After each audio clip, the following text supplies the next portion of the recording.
nous avons conçu ce site internet pour l'amour du Père, d'abord comme un recueil moderne des psaumes avec vidéos et commentaires par des personnalités à l'engagement emblématique. Ensuite, comme le psautier des moines et de tous les croyants qui prient tous les jours avec les psaumes la liturgie des heures. Mais aussi comme un vitrail vivant, réflexion de l'amour du Père pour un cœur à cœur avec lui, Dieu, Abba Père, Créateur et Sauveur.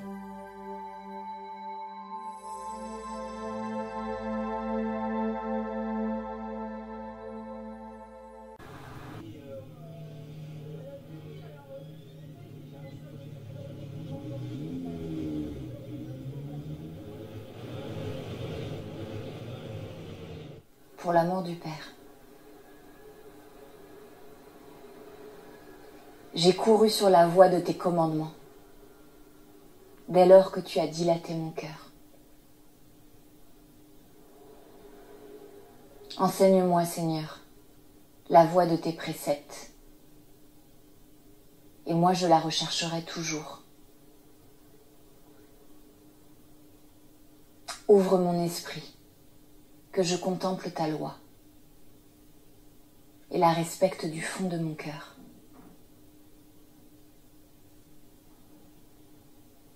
Place-moi sur le chemin de tes jugements, car c'est lui que je veux.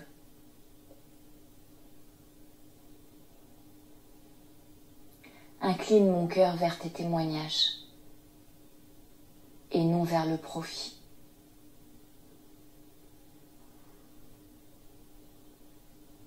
Détourne mon regard de tout spectacle vain. Vivifie-moi en ton chemin. Accomplis la promesse faite à ton serviteur, qui nous fera t'adorer.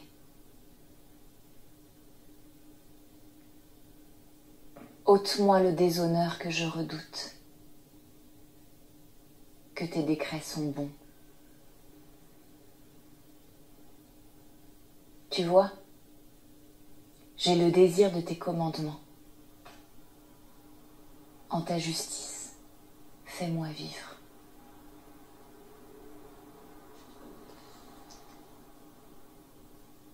Et que vienne sur moi ton amour, Seigneur, ton salut, selon ta parole.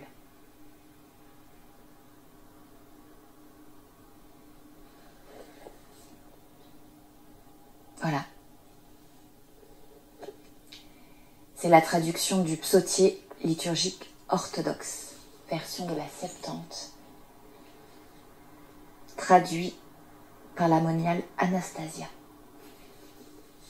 qui était moniale au monastère de Bussy en Othe. Ce qui m'a appelée, c'est le fait que ce soit sur la loi, parce que ça m'aide à me tenir droite et à me tourner vers le Père, et dans une verticalité qui est souvent nommée dans l'orthodoxie notamment, et aussi parce que le titre de ce paragraphe c'était sur le fait d'incliner son cœur, et je pense que c'est ça que j'ai besoin de travailler, m'asseoir dans mon cœur, me tourner vers le cœur, pour mettre beaucoup de douceur en moi et tout autour de moi, sous le regard de Dieu. Voilà, j'aime bien en fait ce double mouvement de la verticalité et de la douceur, quelque chose de la droiture et de la souplesse. Comme je danse, il y a quelque chose voilà, de l'arbre et en même temps de la rondeur du féminin, qui est parfois pas très présente dans les psaumes. Il y a quelque chose un peu de dur parfois du Père. Et voilà, le fait que ce soit sur le cœur, là, il y a quelque chose qui mettait un peu de baume dans la loi. Je m'appelle Sophie Galitzine. Je suis française d'origine russe, de tradition orthodoxe. Et je suis art-thérapeute aussi. Et en fait, c'est pour moi une manière d'accompagner la personne par la médiation artistique, le théâtre, la danse, le clown, et aussi le massage, donc par le toucher.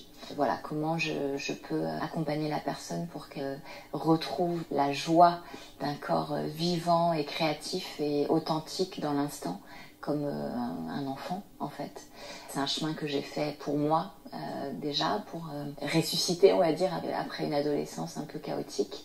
Et voilà, que maintenant j'essaie de transmettre dans mes ateliers en individuel en tant qu'art thérapeute, et comment je peux retrouver ce chemin d'unité entre l'âme et le corps. C'est mon chemin de vie et mon chemin professionnel aussi. Voilà, j'ai travaillé 2 ans avec les Captifs La Libération auprès de femmes en situation de prostitution.